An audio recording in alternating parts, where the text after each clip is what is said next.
welcome to Eye in the Sky. My name's Jack Murphy. I'm here in the beautiful Buckinghamshire countryside. I'm joined by John Wilkins, the local butcher from Brill on the Hill, the local village. Yes, yep. We've also got some beautiful scenics you'll be seeing today from our drone in the sky, hence Eye in the Sky. You will see some flyover shots from the fields and the beautiful scenery around us, and some of the cows, which is what I'm here to talk to you about today, John. Yep, sure. Okay. First of all, tell me a little bit about your background, involvement with the cattle and things like that.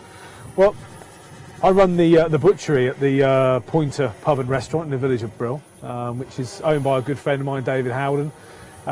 David invested in the pub nearly sort of 4 years ago, and the plan was that we would have our own butchery as part of the business so that we could supply all the meat, what we produce on the farm, to the butchers and to the pub restaurant. So that's where we've got to now at this stage, nearly 4 years down the road. And as you'll see, you'll see what we've got here today, some of the livestock which we farm.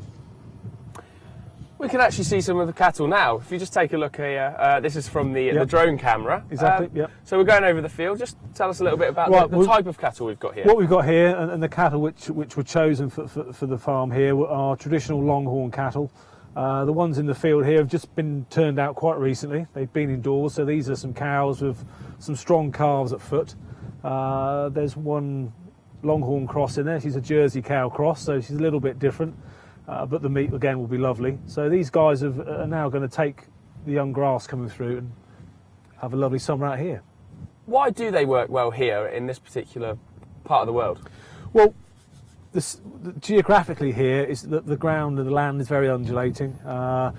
It's very good grazing land for sheep and for cattle, and this particular breed are more suited to this environment. They're very good extensive grazers. They will live off, in the old farming terms, they live off thin air, some of them. But the cows will mother the young very well. They've got good milk quality, good mothering ability.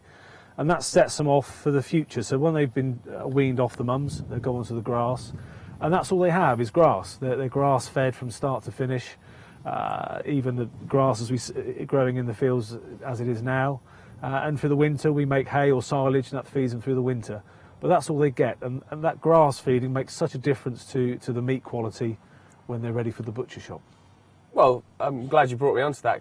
Tell me about the grass. Why is that so important, and the nutrients they get from that, and why does that help to produce better meat? Well, it adds to the benefit of the meat, because the grass that we have here is predominantly it's organic. We don't put any artificial fertilisers or sprays on it. It gets good old-fashioned farmyard manure, and so all those nutrients sort of being drawn through from the grass the cattle will intake that as an intake, and with that sort of pasture, there's lots of natural herbs which grow in the grass, which you don't normally get. And all that, again, is something which the cattle take the benefit from. So we see here in the field, they're all quite gathered together. They seem to be quite happily living relaxed alongside each other. Yes, yep. You said that the cattle are able to mother their young a little bit better here. Why is that? I mean, I'm sure the term motherly love doesn't go too far from... Yeah, no, it's a maternal bond, as with all mammals. They're very comfortable in their surroundings. They're used to people. They're used to people at the farm every day of the week. So they're easy. They're quiet. They're easy to handle. Some breeds of cattle can be a little bit more flighty, a little bit more unsure about sort of human contact. So again, that's one of the beauties of this breed, is you can actually get in the field, walk amongst them, and be nearly 100% sure that you're going to be fine. And that's a good sign. You don't want something which is chasing you around the field. How long will it normally take from calf to time to go on to the next stage? To come to me? Well, normally this breed of cattle, they take longer to mature, and giving them the time to mature allows that natural marbling to come through in the meat. As I said earlier, we don't give them any other feed apart from grass, so it's just a natural time finish. Now, we tend to sort of dispatch them, certainly the steers, which are the male cattle, they will be about 3 years of age before they're dispatched, and they need that to fill out and to fill the frame out, so get a nice big bit of meat on them, which is what I'm looking for when it comes to me in the shop. How much patience does it take to produce the higher quality of meat rather than perhaps the quicker turnaround? It's a lot of patience. This is a patience game. It's like anything in life. If you want something which is going to be quality, you've got to allow time, and time is what it's all about. These animals aren't pushed; they're allowed to mature at the right time, and when they're fit, then we will use them. So that could be 3 years. It could be slightly younger. It could be slightly more. But again, it's like a good wine. That maturity comes through at the end. How does that method compare to the other quicker methods? You know, the higher consumption, the quicker, and the mass Yes, need. I mean there is a big marketplace for beef in this country, and some beef is produced a bit quicker to fulfil that need. So some cattle could be dispatched at sort of 14 months of age onwards. You know, normal age probably is about 18 months to 2 years. So again, that's because they need to be in the system. We're lucky because we control the system. We control the farming, the production side of it, and when they're ready, they then come to the butchers. And then when they've been hung, we hang the hindquarters for at least 4 weeks, normally 5 on the hindquarter. And when they're ready, they will then come into me and then to the restaurant. Seeing some lovely shots there of Yep. the cows relaxing in the sunshine Yes, here in Brill yep. today. Yep. It's nice to get a perspective of them actually in the field. You used to tend to drive past them or Exactly. come into Yeah, the field, so yeah. it's nice to actually see them in a sort of natural environment. Can you, John, talk to me about the British people's relationship with beef? Why do people love that particular type of meat and obviously cow meat? Well, I think So much. it's true. Beer and beef make us who we are, and I think that's very true. You know, many countries around the world are envious of the quality of beef we produce here. You know, we've got a lot of grass in this country. You know, we're very rich in grass and good grass, and it's something which produces good beef, and that's why people like British beef, and the general public get used to it, and they appreciate it. But you need the people like our business here with the farm to produce it. So for me, you know, British beef is part of being British. You know, What are the sort of most... obviously certain times of the year. Obviously now we're coming into the summertime, and hopefully if it's going to be a nice hot warm summer, you know, the barbecues start being lit up in the garden, so people tend to want more burgers, beef burgers, steaks, which is great. And you come into the colder months of the year, into the autumn, people are looking for stewing beef. Again, they're using mince for the shepherd's pies. There's quite a change in people's diets now, where shepherd's pie is probably being replaced by lasagna. But again, it's using minced meat, it's using the forequarter meat, which is fine. You're looking at your roasting joints, your traditional top sides, your foreribs of beef, and then coming into Christmas, they come into their own fillets of beef. Throughout the year, there's a general mix. And talk to me about the seasons. You know, we see obviously today it's a glorious day. Yep. We see that the meat starts making its way back. Sure. But how do the cows cope with the seasons? Well, they're a lot more hardier than people think. I mean, at the moment, this is a lovely sunny day. They're out and about in the fields, got the sun on their backs. It's a little bit windy, but that's fine. They'll thrive. But even when the weather's overcast and it's wet, they prefer to be outside. They were always outside before humans got involved with rearing them. So they learn to cope with nature. So in the winter months, cattle can be outwintered. They will need supplementary feed because the grass stops growing. You've got no feed. So if you keep them out, you have to feed them. But as long as they can get out of the direct wind and the rain, they'll stand under a hedge. They're fine. They're more than happy. As long as they got a little umbrella for themselves in the field, they Yeah. keep themselves Somebody's nice got and dry. a bigger umbrella for some of the big cows, but no, I mean they hardy well. And again, this traditional breed of the Longhorns, they are designed to cope with the British weather. That's what they're for. All right, we've talked more about the cows in the field so far. Let's talk about the butcher itself, the butcher's shop, and how that works for you. Yep. Well, again, I say the stock comes from the farm to the butchers when it's ready. Just seeing a few pictures of the pointer there on screen. That's it, the pointer there.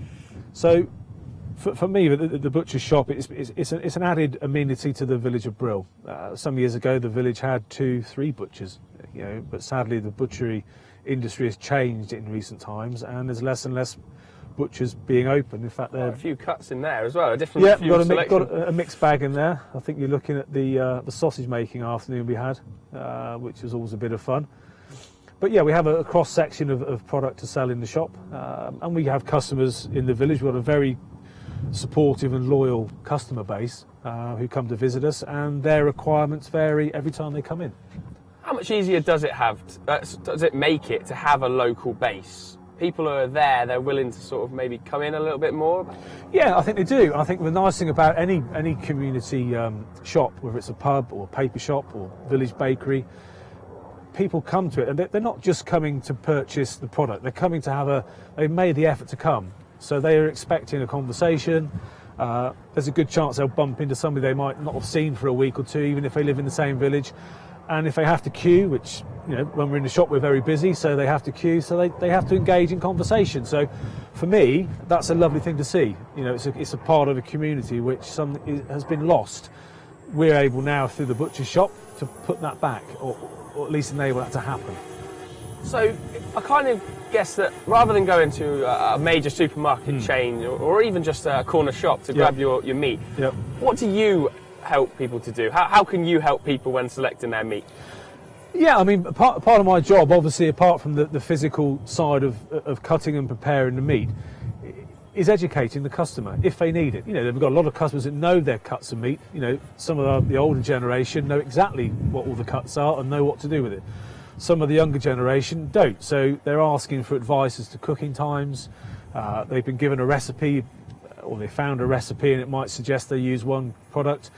But sometimes I like to think I can help them, saying actually if you use that particular cut, you could save yourself quite a bit of money and get a similar, if not better, product at the end of it. So it's that offering that advice, which you don't always necessarily get by going to a larger store, which maybe isn't set up for that, and that isn't what they're about. But that's what we're about.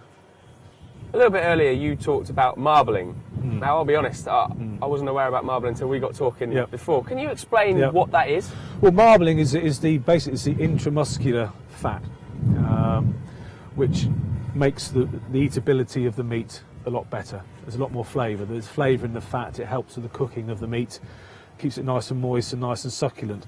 And if you had a piece of steak, for example, which was very, very lean, had no top fat on it, had no marbling through it, and you had a piece next to it which had a nice top bit of fat on the back of it, a nice bit of marbling through the middle, and you ate both of those, you would see the difference. You would taste it.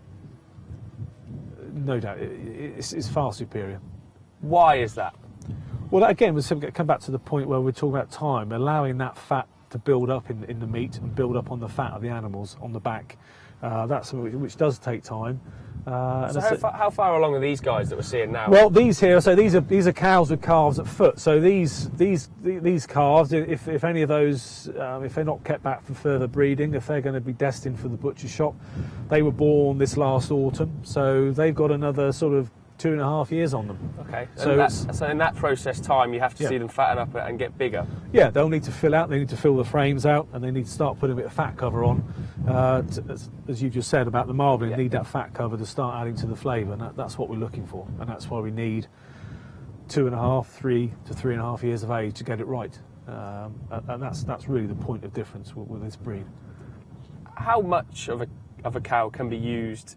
You see the size of them here. Yes, yeah. I mean, what can be used from a cow and what gets left behind, or what can't physically be used to cook with? There's always a waste element of parts of the animal which is unsuitable for human consumption.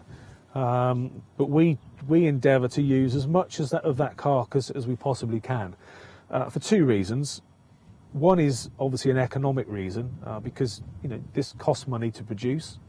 But the second, which I think is more important than that, is the fact that something has been bred, something's had a life, something has had to be dispatched at the end of that for us to eat, and to give the respect to the animal that actually we are going to use as much of that as we possibly and physically are able to.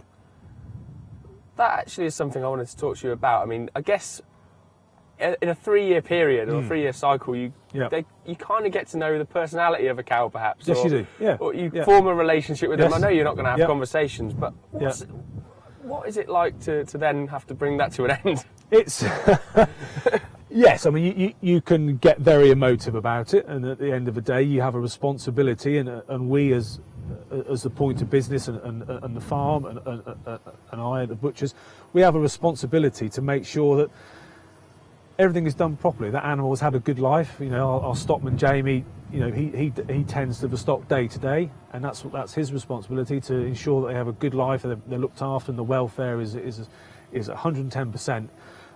So when I get them, those animals are bang on for the meat side of it. But you do get attached to them. But if you've got a clear conscience that they've had as good a life as possible, it's been dispatched properly. We use a very small abattoir, which isn't too far from home, so transport is kept to a minimum. Then that's the best you can do. Again, that is, you know, respect back to the animal. Can you tell me about the process from start to finish then? Mm-hmm. I mean, obviously there's the cow being born right the way through. Yeah, so once they've been born, they're, again, as you say, with the cows and with their mums, then they're weaned off the mothers a bit later in life, so that the cows can then be put back in calf, so they have a calf for next year. They will then be fattened on the grass or hay or for silage, and then when they're ready for dispatch, they're taken directly from the farm to the abattoir, which is only about a sort of short journey, 40-45 minutes from farm to abattoir. We take one at a time, and when they arrive at the abattoir, they're booked in for a specific time slot, and then they are dispatched literally once they're off a trailer. So it's a very quick process. That keeps the stress levels down for the animal. There will always be an element of stress, no doubt, because they've gone onto a trailer, gone to unfamiliar surroundings, but the fact is that's done very quickly, very quietly. And so once they're dispatched, we then get them back. And so we hang them for at least 28 days for the hindquarters, but it's more likely 5 weeks. And then they're processed through the butchery, and whatever doesn't go for the restaurant is sold through the butcher shop. So within a sort of 5 to 6 week period from the moment the animal was being dispatched, there is nothing left. We move on. So that's a sort of time scale, which is quite small compared to the 3 and a bit years it takes to get them ready. So yeah, it's a long process. Okay, John. Well, I feel as if I've learned something there today. I hope so. Thank you. Thank you very much for joining me. Pleasure. That's all from us here at Eye in the Sky. I hope you've enjoyed seeing some of the beautiful scenery around the local area. Speaking with John, I'm sure you'll agree, the most educated section of the show. Please join us again. Have a nice evening, and speak to you again soon. Thanks very much.